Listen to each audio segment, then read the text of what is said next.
और इसके बाद मेरा जो पहला मेगा प्रोजेक्ट था that was US Pakistan centre for advanced studies in energy, UET Peshawar का एक प्रोजेक्ट था।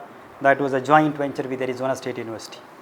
आफ्टर द सक्सेसफुल प्रोजेक्ट ये ख्वाहिश ज़ाहिर की गई कि उस प्रोजेक्ट का अगर हम रेप्लिकेट कर लें और उसी तरह का एक यूनिवर्सिटी हम बना लें तो एक बहुत बड़ा अच्छा इकदाम होगा। उसी बेस पे हमने जून 2020 में रिक्वेस्ट PC1 सबमिट किया, अप्रूव हो गया।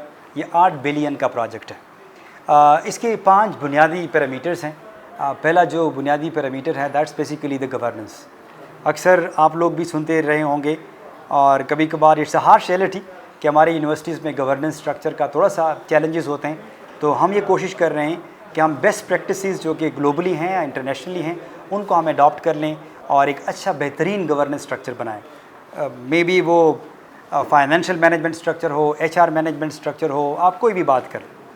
सेकेंड बुनियादी चीज़ जो सबसे एक बैकबोन होता है यूनिवर्सिटीज़ का, वो करिकुलम का होता है। तो हमारा करिकुलम जो है, जिस तरह आप देख भी रहे हैं कि आजकल यूनिवर्सिटी से बच्चे तो आ रहे हैं लेकिन जॉब्स का एक बड़ा सीरियस इशू है। तो हमने बेसिकली कोशिश की है कि हमने यूटा यूनिवर्सिटी अमेरिका को ऑनबोर्ड किया है। MOU साइन हो चुका है और हम MOA साइन करने जा रहे हैं इंशाल्लाह विदिन 15 डेज़। और वो हमें बेसिकली हमारा करिकुलम डिज़ाइन करेंगे। वो करिकुलम नेशनल और इंटरनेशनल मार्केट के नीड के मुताबिक होगा। थर्ड जो हमारा कंपोनेंट है इसको हम कहते हैं अप्लाइड रिसर्च। अगेन अक्सर लोग यूनिवर्सिटीज़ पे क्रिटिसाइज़ करते हैं कि आपका जो रिसर्च है वो तो बेसिकली किसी काम का नहीं है, या वो बेसिकली ये बात करते हैं कि आप इंडस्ट्री के साथ कोलैबोरेट नहीं करते हैं।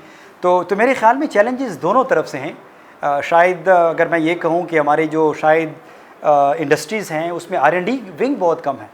जब हम उनके पास जाते हैं तो वो कहते हैं आप हमें क्या ऑफ़र करेंगे, तो ज़ाहिर बात है हमारी पास जो लैब होती है वो तो रिसर्च लेवल की होती है।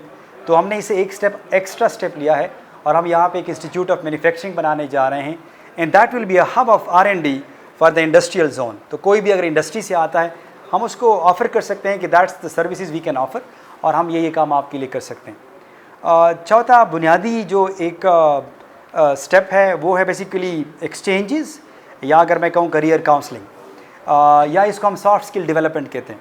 तो हमारे जो ग्रेजुएट्स होते हैं अनफॉर्चुनेटली या तो बहुत शाय होते हैं, ड्रेस कोड का पता नहीं होता है, कम्युनिकेशन गैप होता है, कम्युनिकेशन स्किल का पता नहीं होता है। तो हम ये कोशिश कर रहे हैं कि थ्रू दिस सेंटर जो हम इस्टेब्लिश करने जा रहे हैं एक ऐसा प्लेटफॉर्म यूथ को दे दें कि वो बेसिकली और मैं हमेशा हर प्लेटफॉर्म पे कहता हूँ, माशाल्लाह हमारे जो पठान हैं हर प्लेटफॉर्म पे उन्होंने कारनामे किए हैं, बड़ा पोटेंशियल है, लेकिन ग्रूमिंग की ज़रूरत है। तो इंशाल्लाह वो एक ग्रूमिंग सेंटर होगा। फिफ्थ और आखिरी बुनियादी पॉइंट जो है दैट सेल्फ सस्टेनेबिलिटी। यूनिवर्सिटीज़ के बारे में ये कहा जाता है कि ये तो फाइनेंशियल क्राइसिस में हैं और एक हकीकत भी है। इनका मेजर जो फोकस होता है, इनका जो सोर्स होता है इनकम का, वो बेसिकली होता है इसके एडमिशन और ट्यूशन फ़ी पे। हम यहाँ पे जो चेंज लाना चाहते हैं हम basically through public private partnership, through consultancies and through mega projects हम करना चाहेंगे कि हम यहाँ पे, and the fourth most important one, कि हम यहाँ पे इंटेलेक्चुअल प्रॉपर्टी डेवलप कर लें, पेटेंट्स अपने बनाएं और इसको हम कमर्शलाइज़ कर लें।